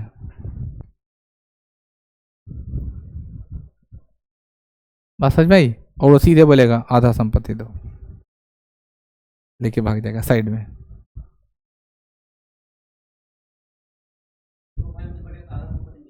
हाँ नहीं, अब क्यों नहीं समझे मेरी बात, ये राम का संतान है, राम के हिस्से को लेना चाहता है, क्योंकि माँ तो वही है, तो माता पिता तो सबके एक ही हो गए ना, अब 3 हो गया तो नियमता बाप एक ही है तो 3 जगह बंटना चाहिए ना, लेकिन 3, हाँ हाँ एकदम भाई रहेगा। नहीं ऐसा कुछ नहीं, इसके माँ से कोई हिस्सा नहीं मिला, क्योंकि संपत्ति का अधिकार ना बच्चों पुरुषों पर निर्धारित होता था, महिला का तो कोई अधिकार ही नहीं रखा। अब ना जाकर के ना अब हम लोग अधिकार दे दिए, फिर हम लोग सोचने लगते हैं कि एक तो अपने बाप का हिस्सा मारेगा और जो बच गया अपने माँ के हिसाब से फिर तीसरा हिस्सा मारेगा, यानी डबल फायदा। तो बहुत लोग ऐसा किया हुआ है, अपने भाभी से शादी कर लिया तो 2 हिस्सा लेता है, सुनते हो गए, कितना हिस्सा लिया, 2 हिस्सा लिया। तुम्हारे गांव में हैं बड़े बड़े लोग हैं जो 2 हिस्सा लिए हैं, है ना, हमको पता है।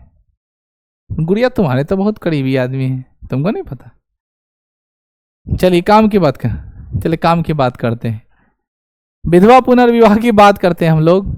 तो ऐसे विवाह में जो भी संतान उत्पन्न, पहले से तो संतान था ही, लेकिन जो बच्चा उत्पन्न होता था वो क्या होता था, वैध माने जाते थे, तो कोई गलत नहीं बोल सकता है, ठीक है ना, सभी लोग को वैध माना गया। अब अगला वर्ड है कौन, बाल विवाह। बाल विवाह को 2 कैटेगरी में बांटा गया। पहला कैटेगरी भारतीय सामाजिक सुधार के द्वारा, और दूसरा कौन था सर, ये तो एकदम विफल रहा ही होगा, तुम लोगों को पता है। आज के समय में हम लोग अपने बेटी का विवाह कैसे करते हैं, सिचुएशन के अनुसार। सरकार कितनों कहे कि 18 साल में विवाह नहीं करना है, लड़की अगर 13 साल में भाग जाता, 13 साल एक दिन पर हम बेटी के नहीं ब्याह कर देंगे, क्या बुराई है इसमें। हमारी बेटी है रामचंद्री, या रामचंद्री एगो रामचंद्रा के खोज लिया और 14 साल के वो भाग गई, और सरकार कह रहा 18 साल में ब्याह करो, और 14 साल में वहाँ भाग के वहाँ वीडियो बना रहे हैं, अपना मर्जी से भागे हैं, एक साथ हम खुश रहेंगे, अपना जीवन जीना चाहते हैं, तो सरकार को केस करना चाहिए ना लड़की पे, नहीं करेगा, कोई कार्रवाई नहीं करेगा। और ऐसी स्थिति में अगर गार्जियन पकड़ के ले आए और उसका कहीं विवाह कर दे तो बाल विवाह का उल्लंघन थोड़े है, बोलो गलत बोल रहे हैं।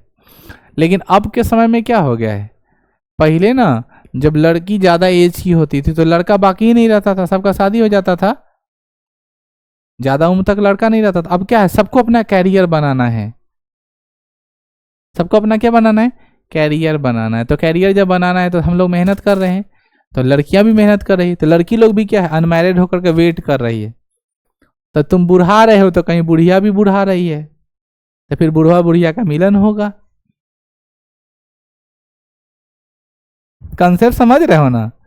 अगर उधर नहीं बुढ़ा रहा होता, पहले ही सबका जल्दी जल्दी शादी हो जाता, तो हम लोग बुढ़ाते नहीं, बुढ़ाते, क्योंकि उसका उम्र होगा तो बच्चा से थोड़े शादी कर लेगा, वो तो कोनो बुढ़वे से करेगा, तो बुढ़वा तो बहुत है लाइन में लगल, करेगा, होगा। समझ रहे हो हमारी बात। हाँ, इसीलिए ये सब बात को एकदम ध्यान में रखो, ठीक है, कि तुम्हारे लिए कोई बुढ़ा रहा है, तुम भी बुढ़िया बनो, पढ़ो सिचुएशन के अनुसार। तो बच्चों, भारतीय सामाजिक सुधार के आधार पर बाल विवाह क्या हो गया, ऑटोमेटिक बंद हो गया, क्योंकि हमने लड़कियों को पढ़ाना शुरू किया। और वो कंसेप्ट सुने हो ना, दिल मांगे मोर, मैट्रिक पास कर जाएगा तो इंटर पढ़वे करेगा। जो लड़की पढ़ाई रियली में कर रही है, देख रही है ना, एक लड़की का वीडियो वायरल हुआ था ना, 399 नंबर आ गया और उसको 400 नहीं आया तो कहा भाई साइंस नहीं पढ़ाया। रे बाप रे, सही में ये इंसिडेंट है। अभी बात झूठ भी नहीं हो सकता कि उसकी जांच पड़ताल हुई होगी, ठीक है ना, मतलब जो भी रहे कंसेप्ट, बात झूठ भी नहीं रहा होगा क्योंकि वो तो ऑन कैमरा बोलिए, फिर उसकी मार्क्स जांच हुई होगी। मतलब ऐसे नहीं बोल सकते कि मोटिवेशन वाला लाइन है। वो आर्ट्स पढ़ रही थी, उसको मन था, होता है किसी किसी का किस्मत जगने वाला, जग गई, बड़ी भावुक हो गई, वीडियो बहुत वायरल हुआ, तरह तरह के लोगों ने सहानुभूति दिखाई और फिर आप देख रहे हो वो साइंस पढ़ रही है। ऐसे ऐसे सोच के लोग होंगे तो धरती पर क्या होगा बताओ। एक नंबर पीछे ऐसा लग गया जैसे उसको नौकरी देना है। लेकिन ये भी एक ऑप्शन है। अभी मैट्रिक पास हुआ, इतना बच्चा मेरे यहाँ पढ़ता है, लगभग 73 स्टूडेंट था 10th में, 73 में 14 को लेकर साइंस लिया है। और उसमें से बहुत करेजियस मतलब लड़की की संख्या तो नगण्य है, साइंस नहीं पढ़ाता है। वो क्यों नहीं पढ़ाना चाह रहा है? क्योंकि उसमें पैसा ज़्यादा लग रहा है। वो सोच रहा है कि 25,000 दूना 50,000 अगर रुपया लगाते हैं या 60-70 हज़ार रुपया लगाते हैं साइंस पढ़ाने में, एगो बढ़िया हार किन देंगे, काम आएगा वो बेरवा, नाक में किन दें, कान में किन दें, पायल वायल बना देंगे, तो समय से ब्याह कर देंगे। मैं इंटर पास होता ही है बस। अगर बच्चा को दिलचस्पी है, बहुत का हम नहीं कहेंगे कि वो पढ़ने लायक है साइंस, लेकिन जो पढ़ने वाला लायक है वो लड़का अगर नहीं पढ़ पा रहा है तब तो बेड़ा बना है। तो किससे?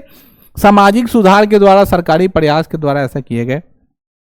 भारतीय समाज सुधारकों के लिए महत्वपूर्ण नियम प्रकार हैं। पहला, द नेटिव मैरिज एक्ट 1872, ब्रह्म विवाह अधिनियम, ब्रह्म समाज की प्रेरणा से 1872 ब्रह्म समाज की स्थापना किया गया है, आप लोग जानते होंगे, आगे आप लोग पढ़ाएंगे सामाजिक सुधार आंदोलन तो उसमें आएगा, बहुत इंपॉर्टेंट। ये सारे अभी टॉपिक ही पढ़ रहे हो कि कब कोई कानून आए, लेकिन सारे जो कहानी आप लोग को सुना रहे हैं वो सामाजिक सुधार आंदोलन का ये पार्ट है, ठीक है। बिपिन चंद्र पाल का एक बुक आता है बच्चों, अगर आप लोग को पढ़ने का बहुत मन है, ठीक है ना, अगर ये सबको बहुत डीपली जाना है, मतलब विधवा पुनर्विवाह की कंसेप्ट कैसे थी, वो रास्ते से गुजर रहे थे, मतलब एक कहानी जैसे हम लोग बोल पाते हैं, लंबे समय तक कहानी सुना पाते हैं, जैसे यहाँ तो लिखा हुआ विधवा पुनर्विवाह ऐसे हुआ वैसे हुआ, लेकिन उस बहुत सारा कहानी अगर आपको जानना है तब वो किताब पढ़ना पड़े। और आप हमसे जो कहानी सुन रहे हैं, पढ़ रहे हैं, वो रातों की तपस्या है, ठीक है ना, फिर उसको पढ़ करके आपको समराइज करके तरीका तरह बता देते, आप बड़े अच्छे से समझ पा रहे चीज़ों को। हो सकता है आप पढ़ें आपको समझ भी नहीं आए, लेकिन जारी करना चाहिए, धीरे धीरे आपका डेवलपमेंट होगा, सुधार होगा, ठीक है। चीज़ों को सोचो। फिर सैटरडे आ रहा है, फिर टॉपिक मिलेगा, आज हम टॉपिक लिखा देंगे, उसकी तैयारी करके आना। लिखना, टॉपिक पर डे लिखो, लिखना शुरू कर दो, जितना ज़्यादा लिखोगे उतना ज़्यादा अच्छा होगा। भागो मत, ऐसा कभी मत सोचना कि हमको नहीं करना है। मैं साइंस पढ़ते समय बोला था कि जो भी नहीं तुम साइंस पढ़े हो तो डॉक्टर इंजीनियर बनोगे, मैं बोला था शुरू में कि नहीं साइंस डॉक्टर इंजीनियर नहीं बनना तो साइंस नहीं पढ़ो। साइंस नहीं पढ़ने का मतलब ये नहीं कि तो डॉक्टर इंजीनियर बनोगे, तुम्हारा इंटेलिजेंस ठीक हो जाएगा, रास्ते सभी जगह खुले रहेंगे, तुमको पछताना नहीं पड़ेगा किसी काम के लिए। जब मन तब जो करना है करो, नहीं कर रहे तो नहीं कर रहे, तो तुम अपने अंदर ना टैलेंट एक बना लो, भावना तुम्हारे अंदर ये है। 2 साल, अब तो 2 साल बीत गया, तो 2 साल बीत गया तो कितने साल है? 2 ही साल है, क्योंकि अगले तीसरा साल में रिजल्ट फेंकना है। अब कैसे फेंकोगे सोचो। मेरे हिसाब से 1/4 अगर सिलेबस है उसमें का 1 पोर्शन तो मैं ख़त्म कर दिया, 3 पार्ट ख़त्म होने वाला है, यानी 3 सब्जेक्ट ख़त्म हो गया, फिजिक्स, पॉलिटी और बायोलॉजी भी पढ़ा दिया ना, और फिर तुम्हारा हिस्ट्री कंप्लीट होने वाला है। तो फाउंडेशन हिस्ट्री कंप्लीट हुआ, मतलब 1/4 में से लगभग 2/3 खत्म हो गया सिलेबस। अब तुम्हारा एक ही टॉप सब्जेक्ट बचता है जिसका नाम है इकोनॉमिक्स, ठीक है ना। इकोनॉमिक्स पढ़ोगे तो मज़ा नहीं आएगा, पागल जैसा मन करेगा, आय व्यय कर लेन देन करते रहोगे, दिमाग खराब होगा, फार्मूला याद करना पड़ेगा, स्टैटिस्टिकल पार्ट पढ़ना पड़ेगा, डाटा है वो मैथ है, ठीक है ना। थोड़ा मोड़ा तुमको ज्योग्राफी रोमांचित कर सकता है, थोड़ा मोड़ा, ज़्यादा नहीं, वो भी एक डाटाबेस सेल है, ठीक है ना। लेकिन ये जो रोमांचित करने वाला था, जो चीज़ समझने समझाने वाला था, पार्ट आपका क्या है, खत्म। तो फिजिक्स करा दिया, बायोलॉजी करा दिया, बाकी कौन सा है, केमिस्ट्री, ठीक है ना, केमिस्ट्री बाकी है। और फिर ठीक है ना, अभी देखें वो हमको दिखा रहा था, तुम्हारे फ्रेंड लोग कहीं जाते हैं कंपटीशन क्लास पढ़ने, वो नोट्स उसको दिया है तो उसको शायद भेजा था, तुम ही लोग में से, फ्रेंड में से किसी की जाता है, याद नहीं किसके बैच की होगी, ये लोग के बैच की है शायद, नहीं इनमें से तोरा बैच की है, तोरा बैच की में कोई नहीं, हाँ तुम्हें लोग क्या। तो वो भेजा था उसको पीडीएफ के, हम सेट लगा रहे, उस सेट देख के हमको बहुत हंसी आ रहा था, ऐसा नहीं कि मजाक उड़ा रहे हैं, वो ना क्लास 10th का पूरा एक तरफ से एमडी गेस्ट पेपर बना कर लेकर प्रिंट मार कर दे दिया है कि एनसीईआरटी है, जाकर मिला लेना, 9th का और 10th का पूरा एक तरफ से लिखा हुआ है, ठीक है, क्योंकि एग्जाम का बेस ही है बउआ 9th 10th 11th 12th, इसमें हंसने वाली कोई बात ही नहीं है। 9th 10th 11th 12th तो खूब पढ़ो, 9th 10th 11th तो खूब पढ़ो, 9th 10th 11th 12th खूब पढ़ो, बस इसके एनसीईआरटी पर कमांड हो गया, कहानी खत्म है, हाईलाइट करके पढ़ते रहो पढ़ते रहो पढ़ते रहो, और बहुत ज्यादा किताब खरीदने के चक्कर में नहीं रहो, समझ गए ना। हाँ कि ये किताब खरीद लेते, वो किताब खरीद लेते, वो किताब खरीद लेते, किताब खरीदने की एकदम जरूरत नहीं है, जो है पहले उसको बार बार पढ़ो, ज्यादा दिमाग मत लगा, हाई किताब खरीदें। हम तो कहते हैं कि अगर तुम खाली लुसेंट जो है ना उसको तुम 5 बार 6 बार पढ़ लो, अच्छे से याद कर लो, तो बहुत एग्जाम को तुम क्वालिफाई कर जाओगे। एसपीडी जीके जीएस पढ़ लिए ना, बहुत एग्जाम को क्वालिफाई कर जाओगे।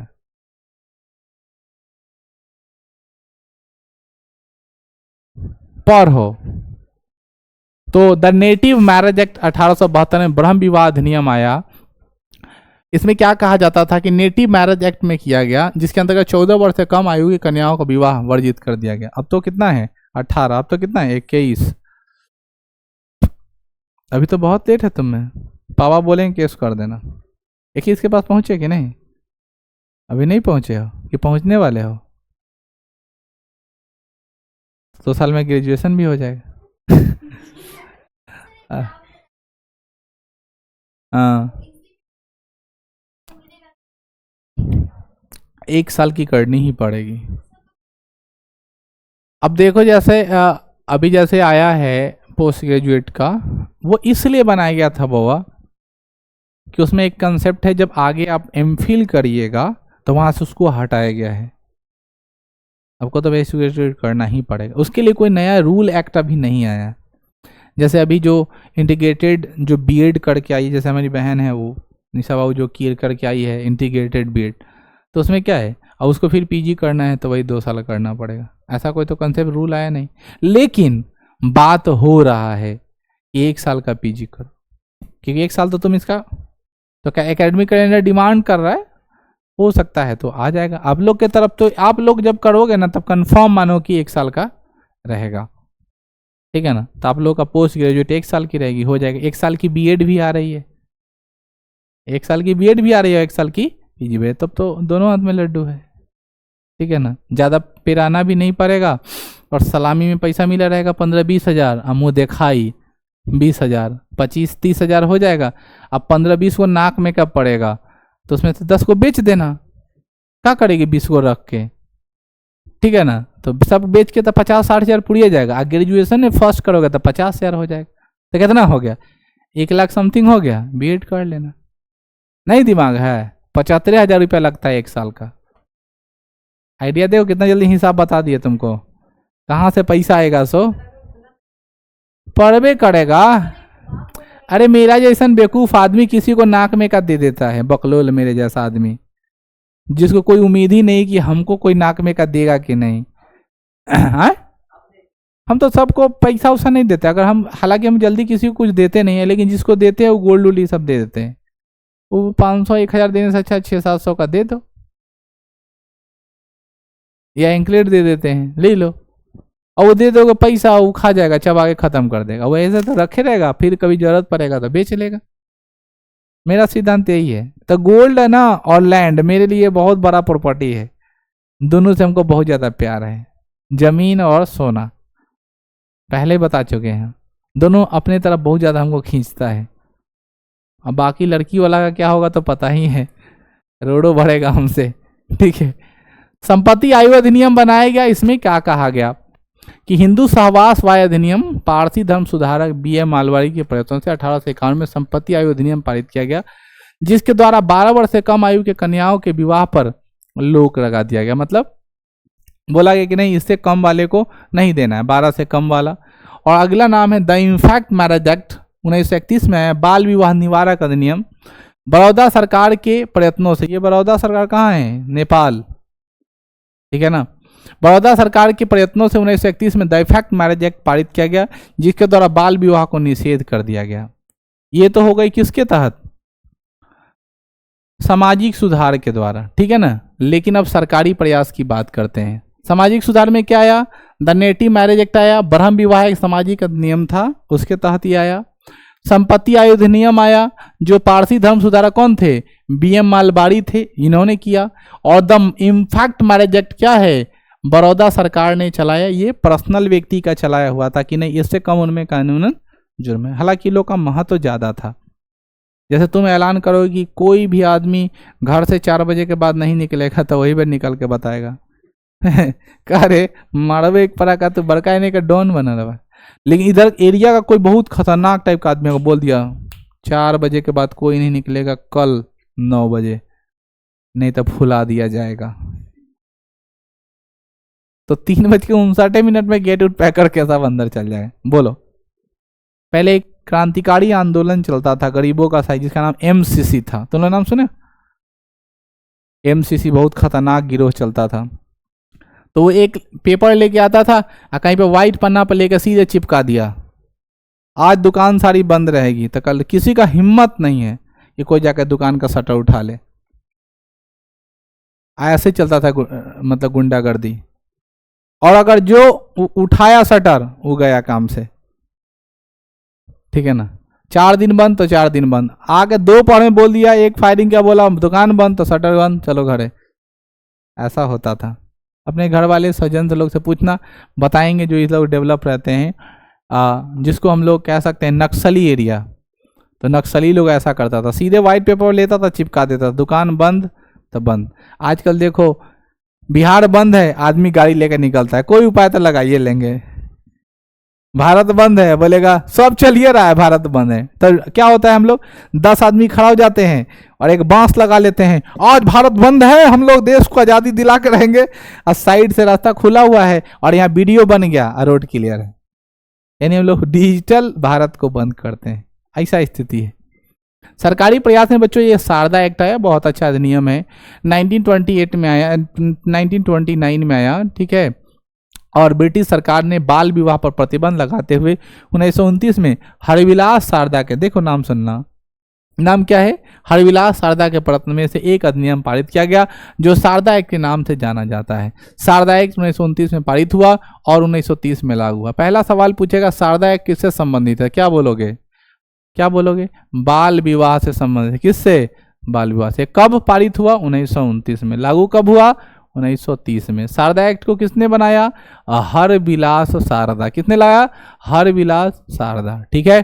इस अधिनियम के द्वारा लड़की का विवाह की न्यूनतम आयु कितने साल रखा गया, 18 साल। लड़की के विवाह का न्यूनतम आयु कितना रखा गया, 14 वर्ष निर्धारित किया गया। चूंकि उस जमाने में भारत की टेम्परेचर की स्थिति बहुत ज़्यादा नहीं थी, इसलिए लड़कियों को मासिक धर्म जो है वो लेट से शुरू होता था, ठीक है ना। जैसे आजकल क्या है, 8 साल की लड़कियों को मासिक धर्म शुरू हो जाए, क्योंकि खाना अजीब टाइप का खा रहे। 7 साल की लड़कियों को मासिक धर्म शुरू करे, लेकिन नेचुरली कितना होना चाहिए, 12 के बाद। लेकिन वो पहले ही शुरू हो जा रहा है और बहुत पहले ही खत्म हो जा रहा है। ये भी बात है कि वो जो 50 की उम्र बताई गई है, 55 की उम्र बताई गई, उसको 40 में खत्म हो जा रहा है, 35 में खत्म हो जा रहा है। तो ज़्यादा ओवर एज लड़कियों से ही मैरिज करना मतलब बाल बच्चे का संभावना थोड़ा कम दिखता है, ठीक है ना। इसीलिए 30 तक ठीक है, किसी तरह शादी विवाह करके, ठीक है ना। या अब तो जमाना आ गया उसी सब के लिए बच रहा है कि आपको भी करियर सेटल करना है, इनको भी करियर सेटल करना है, तो दोनों आदमी एक को फ्रीज कराए, वो अपना स्वयं फ्रीजर में डाल है, वो अपना क्लियर भी तो हो जाए ना भाई कि किससे शादी होगा, तब नहीं एज फ्री कराएगा चाहे जो सामान रखेगा। लेकिन यहाँ तो पता नहीं कि तुम डीएम बनने वाले हो कि इस प्रांत का क्या बनने वाले हो, ठीक है ना। तो क्लियर नहीं होता है, इसलिए लोग लगा पड़ा है। तो ये शारदा एक्ट आया बच्चों। इस अधिनियम द्वारा व्यवस्था की गई कि जो व्यक्ति बाल विवाह करवाएगा उसे 3 महीने कारावास और जुर्माने की सजा होगी। बहुत ज्यादा तो नहीं है, ठीक है ना, लेकिन फिर भी बताएगा। लोग देखो, तुम लोग को नहीं पता होगा शायद, आजकल जिसके दरवाजे पर पुलिस आता है, अगर बैठ गया रोज दिन पुलिस बैठ रहा है तो वो आदमी अपने आप को दबंग समझने लगता है कि मेरे यहाँ तो पुलिस रोज आके बैठता है, हमारा कथी की टेंशन है। लेकिन पहले के जमाना में दूरा पर लोग पुलिस को नहीं बैठा, जिसके घर पे पुलिस आ जाता था ना वो बहुत लज्जित हो जाता था। और पुलिस ना अपने मर्जी से गांव में नहीं आता था, गांव का एक सरपंच होता था, उस सरपंच के द्वारा ही कोई व्यक्ति पूछने के बाद ही पुलिस गांव में प्रवेश लेता था, वरना नहीं प्रवेश लेता था। इतना ज्यादा सामाजिक ताकत था। आजकल तो सरपंच मुखिया कोई वैल्यू ही नहीं लेता है ना, ऐसा कुछ नहीं है, वो का कोई वैल्यू है, पी के ना उंगड़ायल होते। सही बोल रहे हैं, सबका यही हाल है, पी के किधर होगा उंगड़ायल, उसका कोई वैल्यू नहीं है। हिंदू महिला संपत्ति अधिकार, हिंदू महिला संपत्ति अधिकार को सुरक्षित रखने हेतु हिंदू महिला संपत्ति कानून 1937 पारित किया गया, जिसके तहत कुछ निश्चित परिस्थितियों में हिंदू महिला को आर्थिक सुरक्षा के लिए संपत्ति में सीमित हिस्सा देने का क्या कर दिया गया, प्रावधान लाया गया। ये 8 टॉपिक हम लोग का हो गया है समाप्त। अब हम लोग क्या करेंगे, अगला टॉपिक अगले दिन देखेंगे, ठीक है। कितना बजा हो, पढ़ेंगे अभी तो है।